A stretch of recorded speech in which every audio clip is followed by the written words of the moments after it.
Old Hall. VI is a very old school and most of the buildings are very old. Most of them were built in the pre-war years and some have unique, if not weird, architecture. The Old Hall is one such building. It is not a very big hall and the whole place can be very dark without the lights on. Inside, it looks as if the hall is oval-shaped.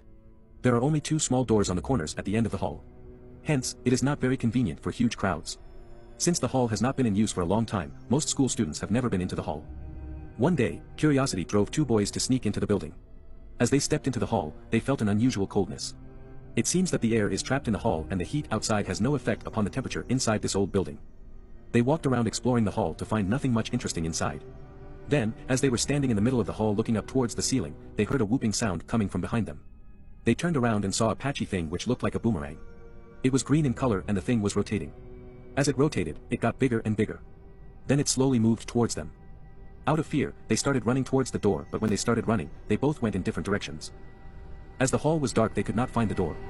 They kept running around the oval-looking hall with the thing still chasing them behind. Apparently, the green thing had split into two and was chasing both of them, who were running in different directions. One of the boys claimed that his friend wasn't actually running with him, but floating above the ground and always stayed right beside him while kept smiling at him. As he was running, the thing continued to chase after him but it never seems to get to him at all. Exactly the same thing happened to the other boy who was running in the opposite direction. Perhaps there are two ghosts involved here and they both take the form of the boys. However, what is the green thing, nobody would figure out. The weirdest thing is that they never bump into each other as they kept circulating into the hall. They started shouting for help. Suddenly, someone opened the door and lit up the hall. Then the green thing disappeared and the friend was gone.